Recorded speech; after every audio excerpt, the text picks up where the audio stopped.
আচ্ছা দেখো তাহলে প্রথমে ডিম্বাণুর গঠনে তিনটা স্তর দেখা যায়। মনে করো এটা একটা স্তর, মনে করো এটা একটা স্তর,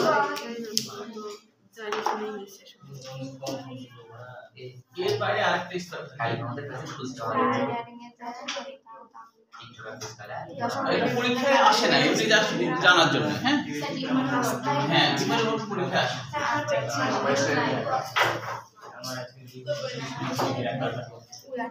এর বাইরে আবার আরেকটা স্তর, এটা দুই দিকে তিন স্তর বিশিষ্ট হয়। দুই দিকে তিন স্তর বিশিষ্ট গোটাটা জুড়ে খাই দাও। তো এটার নাম হলো করোনা, করোনা রেডিয়েটা,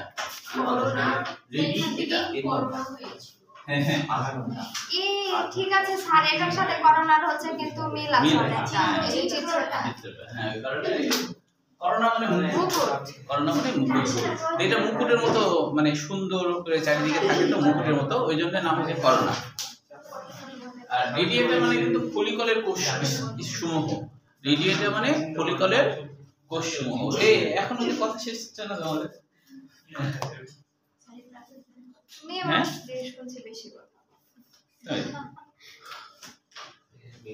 ভিতরে একটা আর এইখানে একটা পোলার বডি তৈরি হয়। এই জায়গায় একটা পোলার বডি তৈরি হয়, ওটাটা উপপ্লাজম। তো আসলে তো আমরা জানি কি যে সেকেন্ডারি উসাইট, ওই যে ডিম্বাশয়ের মধ্যে থেকে সেকেন্ডারি উসাইট মনে আছে কি? সেকেন্ডারি উসাইট উপপ্লাজম, যে উজেনেসিস পড়ানোর সময় বলেছিলাম, উজেনেসিস পড়ানোর সময় বলছিলাম সেকেন্ডারি উসাইট। সেটার ক্লাসটা দেখছিলে এটা? দেখছো? আচ্ছা, ওজেনেসিস প্রক্রিয়াতে সেকেন্ডারি উসাইট হয় মিয়োসিসের প্রথম ধাপ যেটা, তাই না? তারপরে হলো দ্বিতীয় মিয়োটিক যেটা হবে আর কি, সেটা কিন্তু হয় না। অর্থাৎ হলো সেকেন্ডারি উসাইট অবস্থায় কিন্তু ওই ডিম্বাশয় থেকে বের হয়ে আসে, ফিলোপিয়ান নালী দিয়ে ফিলোপিয়ান নালীতে চলে আসে, তখনও কিন্তু সে সেকেন্ডারি উসাইটই থাকে। যদি নিষিক্ত হয় তখন দেখা যায় যে এবার সেকেন্ডারি উসাইট যে নিউক্লিয়াস আবার আরেকটা বিভাজন ঘটে, তখন দেখা যায় ছোট্ট করে একটা পোলার বডি তৈরি করে। আর গোটাটাই কিন্তু ডিম্বাণু, গোটাটাই হলো ডিম্বাণু, এখানে ছোট্ট করে একটা পোলার বডি তৈরি করলো। আর নিষিক্ত হওয়ার সময়, নিষিক্ত যখন হয় তখন ধরো যখন শুক্রাণু ভিতরে চলে আসে, শুক্রাণু নিউক্লিয়াস যখন ভিতরে চলে আসছে, সেই সময় কিন্তু উদ্দীপ্ত হয়ে ও হচ্ছে বিভাজন করে। উদ্দীপ্ত হয়ে এখানে ধরো নিউক্লিয়াসটাই আসে, শুধু শুক্রাণুর লেস্টেজ বাইরে থাকে, তখন আবার বিভাজিত হয়ে একটা পোলার বডি তৈরি করে। আর এই অবস্থায় এই নিউক্লিয়াস আর এই নিউক্লিয়াস দুটোই কিন্তু প্রো নিউক্লিয়াস বলা হয়। অর্থাৎ প্রো নিউক্লিয়াস মানে হলো আদি নিউক্লিয়াস। তারপরে যখন মিলিত হয়ে গেল তখন তো জাইগোট 2n, সেটা হলো সত্যিকারের নিউক্লিয়াস। তাহলে প্রো নিউক্লিয়াস, শুক্রাণু নিউক্লিয়াসও প্রো নিউক্লিয়াস, ডিম্বাণু নিউক্লিয়াসও প্রো নিউক্লিয়াস। তাহলে বলতে পারো প্রো পুরুষ নিউক্লিয়াস, প্রো স্ত্রী নিউক্লিয়াস বলতে পারো। এখন বাইরের থেকে কি কি থাকে? তিনটে স্তর ডিম্বাণুর। একবারে যেটা আর কি আমরা বলি ডিম্বাণুর যে ঝিল্লি, সেটাকে বলা হয় ভাইটেলাইন ঝিল্লি। ভাইটেলাইন মানে পাতলা ঝিল্লি, এটাকে বলা হয় ভাইটেলাইন ঝিল্লি। এই কালোটা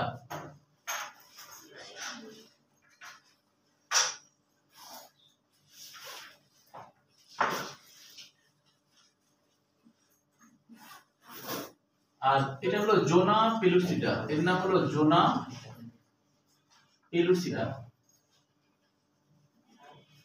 জোনা পেলুসিডা।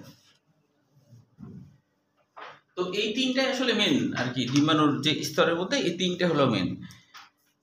এখানে ভাইটেলাইন ঝিল্লিটা দেখায়নি, কিন্তু ভাইটেলাইন ঝিল্লি আছে আর কি। হ্যাঁ চিহ্নিত করেনি, একবারে সবুজটা যেটা আর কি ভিতরের দিকে সবুজ, তারপরে হলুদ, হলুদটা হলো জোনা পেলুসিডা, আর যেটা যে ভিতরের দিকে সবুজ ওইটা হচ্ছে তোমার ওটাই হচ্ছে ভাইটেলাইন ঝিল্লি। ওটা হলো ভাইটেলাইন ঝিল্লি, এটা দেখায়নি ভাইটেলাইন ঝিল্লিটা, ওটা ভাইটেলাইন ঝিল্লি।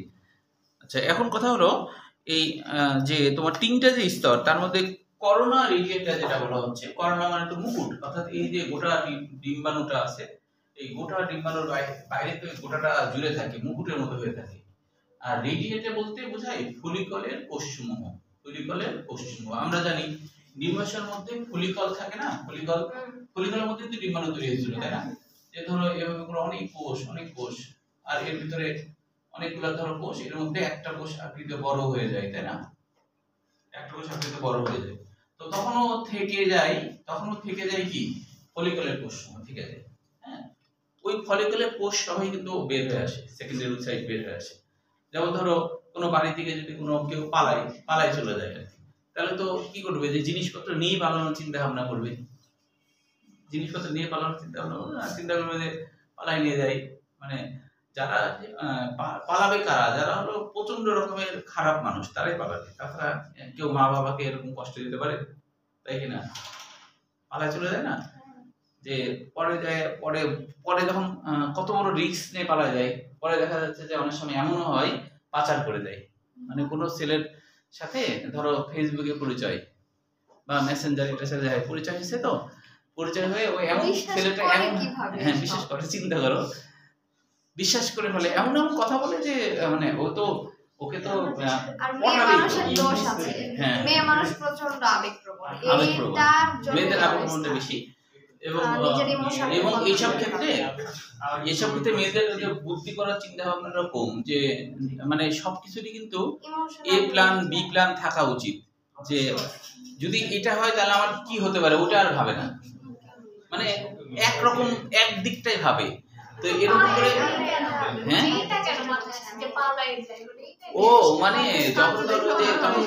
যখন হচ্ছে বলে ওই ছেলেটা বলে যে আমার সাথে তো তোমার বিয়ে মেনে নেবে না, হ্যাঁ কারণ সম্পর্ক হয়ে গেছে, তাহলে আমরা চলো বিয়ে করে তারপরে আর কি আসবো, তাহলে তো আর না করতে পারবে না, তাহলে চলো বিয়ে করি না, তাহলে তখন ওই পালায় চলে যায়। তো পালায় চলে গেলে তখন ছেলেটা যায় ভারতে পাচার করে দেয় বা বাইরের দেশে পাচার করে দেয়, ওই যেসব দেশে ধরো মানুষ দরকার ফ্রি কাজে,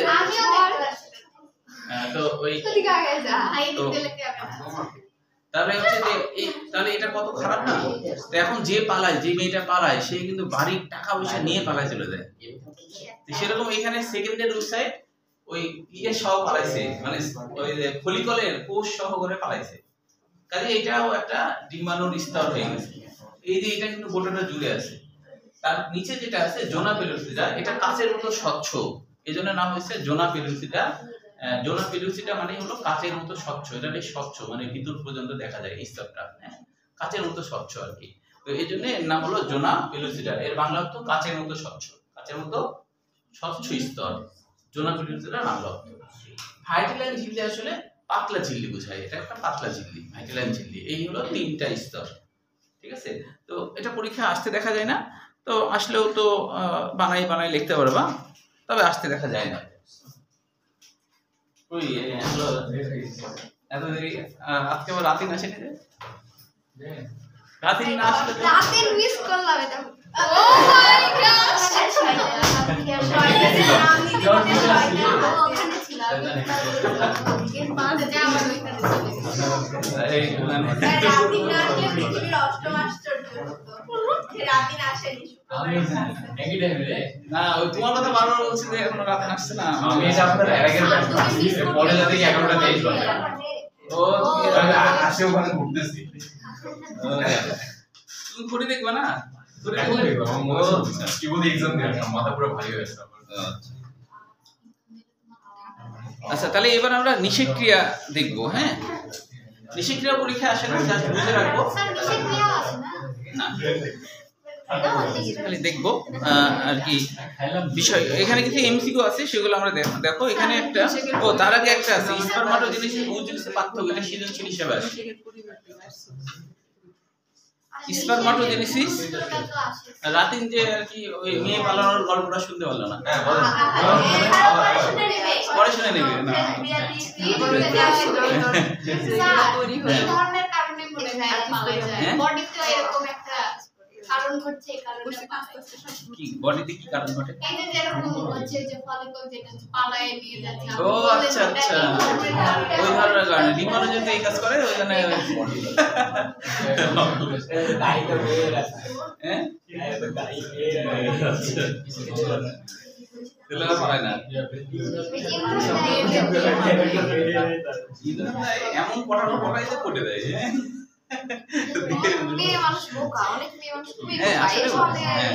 মানে হ্যাঁ কিন্তু যারা চালাক তারা আবার ছেলেদেরকে বোঝায় একই না, কিন্তু একটা জিনিস কি জানো যে এক্ষেত্রে ছেলেরা একটা সেফ জোনে থাকে, হ্যাঁ, কারণ দিন শেষে ছেলেদের ক্ষতি করাটা কঠিন, কিন্তু মেয়েদের তো মারাত্মক ক্ষতি করে দেওয়া যায়, কারণ ছেলের তো কোনো প্রমাণ থাকছে না, আর মেয়ের কোনো প্রমাণ থাকছে, একটা মানে মেয়ে প্রেগনেন্ট হয়ে যাচ্ছে, বাচ্চা হচ্ছে সেটা, হ্যাঁ, আর ছেলেদের তো ওর কোনো বিষয় না, এদের ছেলেদের তো ক্ষতির কোনো সুযোগ থাকছে না, কিন্তু আমাদেরও প্রেগনেন্ট মানে সামনে একটা ফিকের মানে ফটো যদি দেওয়া হয় সেক্ষেত্রে তো হ্যাঁ হ্যাঁ, এবং হচ্ছে যে এই যে তোমার ব্লাড ফিল করা এই এটা সেটা, হ্যাঁ, যে ওই যে তুমি যে আমার সাথে ভিডিও কলে কথা বলছো, হ্যাঁ, এই দেখো এটা কিন্তু আমি স্ক্রিনশট করছি যে তুমি এখন হচ্ছে যে টাকা ইনকাম করা আছে, টাকা ইনকাম করা, তুমি আমার সাথে কথা বলছো না, এই টাকা ইনকাম করা, এইভাবে করে তোমার এই ব্লাড ফিল করে টাকা ইনকাম করছে। আর ও বলছে আমার কি হবে, আমার হলো বিয়ে হবে না বা জানাজানি হলে সমস্যা, তখন অনেক সময় মেয়েটা আত্মহত্যা করে ফেলে, এরকম ঘটনা ঘটে, বেশি কিছু ইয়ে করে এরকম পটায় আর কি। তো এই জন্যই আসলে মেয়ে যদি কোনো ছেলেকে পটায় অতটা সমস্যা না। কি ঠান্ডা লাগছে এখন? এর আগে যে নামাইতে বললাম গরম লাগলো, এরা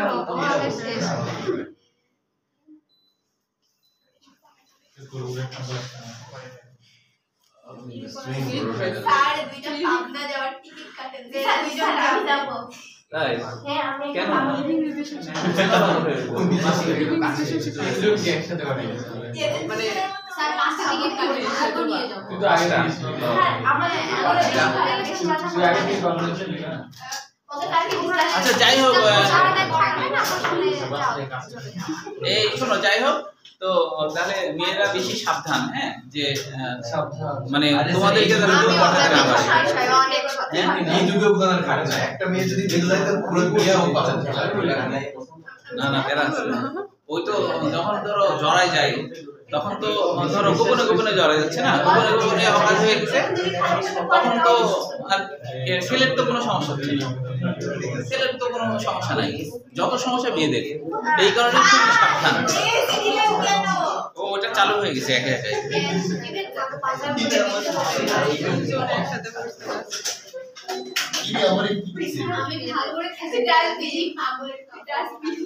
আচ্ছা যাই হোক, দেখো এই মানে এই ডিসি নিয়ে বারবার খালি ঝামেলা। একবার এটা করো সেটা করো এই করতে করতে। আচ্ছা দেখো, তাহলে এই পার্থক্যটা কিন্তু সৃজনশীল হিসেবে আসে, স্পার্মোটোজেনেসিস ওজেনেসিস পার্থক্যটা সৃজনশীল হিসেবে আসে, ছয়টাই মনে রাখতে হবে। না গয়ের জন্য আসে, গয়ের জন্য। এর আগে কি লাগাইছে? কিছুই দেখা এর আগে হলে এই যে ডিম্বাণুর গঠনটা আলোচনা করছি, আর কিছু না। এবার দেখো, এবার হলো নিষেক।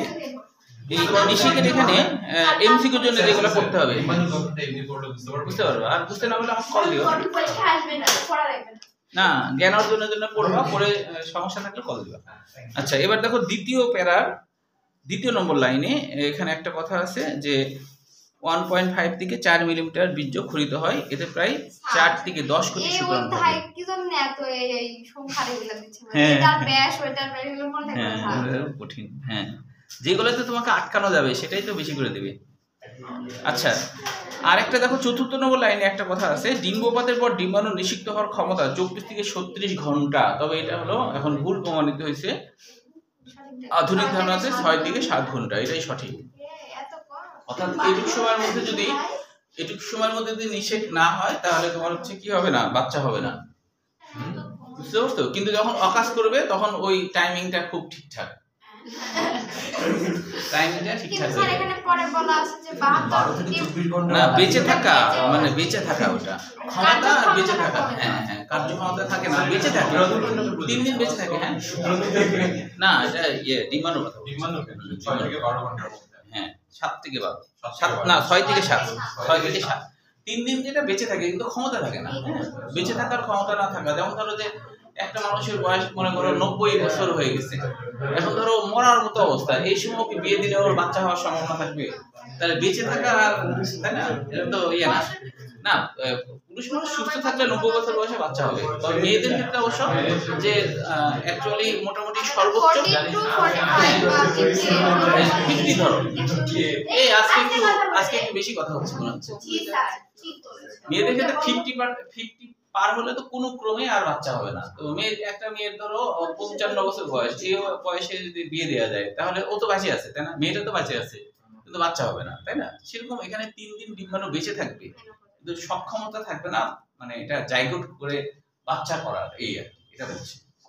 ডিম্বাণুতে নষ্ট হওয়ার পর আবার কি নতুন ডিম্বাণু তৈরি হয়? আবার 1 মাস পরে আবার নতুন। 1 মাস পর? হ্যাঁ, নতুন তৈরি হলো আবার 3 দিন পর ওটা শেষ। হ্যাঁ, ওটা তো শেষ। তাহলে আবার প্রতিনিয়ত চলছে না। আমি চিন্তা করে ইন্টারকোর্স করা লাগবে যদি মানে বাচ্চাটা কিন্তু টাইম মধ্যে কোনো ইন্টারকোর্স করা লাগবে না। ওটা তো ওই কারণে দেখা যায় বিয়ের পর যে সবার বাচ্চা হয় তা টাইমিং একটা ব্যাপার আছে, তবে সাধারণত হয়ে যায়। হ্যাঁ, বলের ব্যাপার আছে। তবে সাধারণত দেখা যায় যারা অকাজ করে তাদের টাইমিংটা মানে ওই আল্লাহ শাস্তি দেওয়ার জন্য এটা করে। অকাজ করলে তখন দেখা যাচ্ছে বাচ্চা হয়ে যায়, একবারে ব্যাটে বলে হয়ে যায় 6 হয়ে যায়। মনে করে বিপদে পড়ে গেল। আর ছেলেটা চিন্তা করছে যে হলো তুই এখন বুঝে মরগা, আমার যা করার করা হয়ে গেছে, তুই এখন হ্যাঁ এইগুলো ব্যাপার। তো আর তখন আর পরে ওর যখনই শুনে যে বাচ্চা হয়েছে তখন ছেলেটা মোবাইলের করে দেয়, ব্লক করে দেয়, ছেলেটা ব্লক করে দেয় আর যোগাযোগ করে না। তখনই মনে করো এই কাহিনী বুঝতে পারছো? তো এইগুলা ঘটনাই ঘটে। হ্যাঁ, তো এই কারণে তোমাদের তো সামনে আরো দিন আছে, তাই না? তো এই জন্য খুবই সাবধান। তোমাকে কেউ যদি পটাতে চায় তুমি আগে বলবা যে দেখো আমি কিন্তু শান্ত স্যারের স্টুডেন্ট, কাজে আমাকে পটাতে পারবা না। আগেই শান্ত স্যার সাবধান করে দিচ্ছে, কাজে আমাকে পটাতে পারবা না। হ্যাঁ, তাই বলো, বুঝছো? তাহলে ওদেরকে কেউ পটালে ওরা আগে বলবে দেখো আমরা কিন্তু শান্ত স্যারের স্টুডেন্ট, কাজে পটাতে পারবো।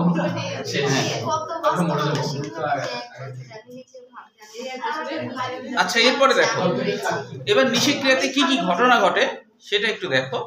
নিষেধক্রিয়াতে কি কি ঘটনা ঘটে এটাও আসে না পরীক্ষায়, এমনি জাস্ট জ্ঞানের জন্য দেখি।